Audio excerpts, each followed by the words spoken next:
नाम सत साहिब। जो आने वाला अवतार है वह निष्कलंक होगा। किस तरह से होगा, इस पर थोड़ा गहराई से विचार करते हैं। जो आने वाला अवतार है वह निष्कलंक होगा, ऐसा शास्त्रों में वर्णित है। वह कुछ संतों के द्वारा, महापुरुषों के द्वारा भविष्यवाणी की गई है। दोस्तों, समझना होगा कि निष्कलंक दो शब्दों से बनता है। निस प्लस कलंक, अर्थात कलंक से रहित या कलंक के बिना।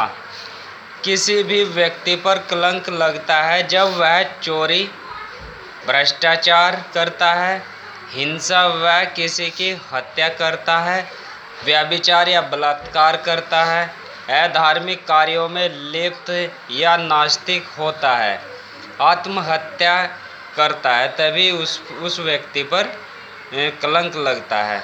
या सामाजिक तौर से उसको अच्छी नज़रियों से नहीं देखते हैं। अब उपरोक्त कार्यों में लिप्त व्यक्ति संसारिक अच्छे व्यक्तियों व समाज की नज़रों में कलंकित होता है और उस मालिक की नज़रों में भी कलंकित होता है। अब जो आने वाला अवतार है वह उपरोक्त कार्य नहीं करेगा, इसलिए वह निष्कलंक रहेगा। उसके दोनों हाथों में दो तलवार होगी और उसके जो कार्य होंगे वह, उसका जो व्यवहार होगा वह सभी के लिए एक समान होगा।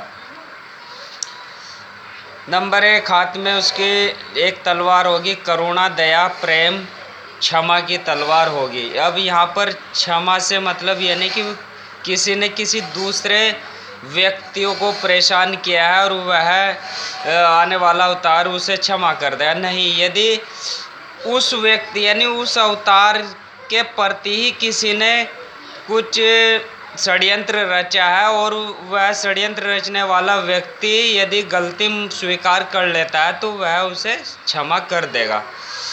नंबर 2 तलवार होगी उसकी दंड देने वाली तलवार होगी, यानी न्याय की तलवार होगी। अब यदि वह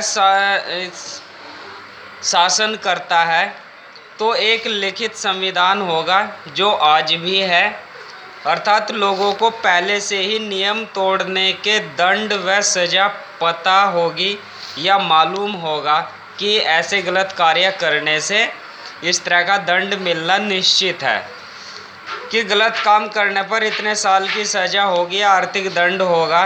अब जो गलत कार्यों में लिप्त होंगे और उनको कल के द्वारा जो दंड दिया जाएगा उसका भार उस पर नहीं होगा, यानी वह निष्कलंक होगा, उस पर कोई कलंक नहीं होगा, क्योंकि दंड बस नियम तोड़ने की सज़ा पहले से ही बता दी गई है।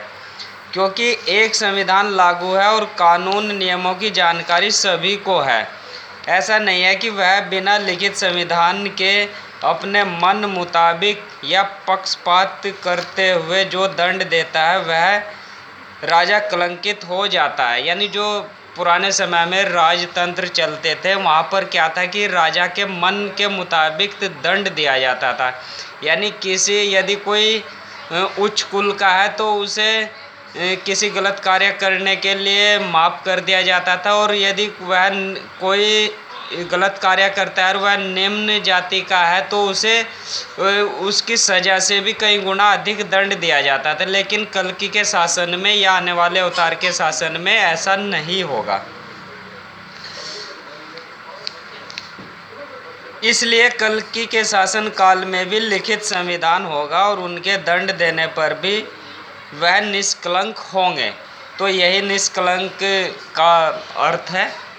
सतनाम सत साहिब।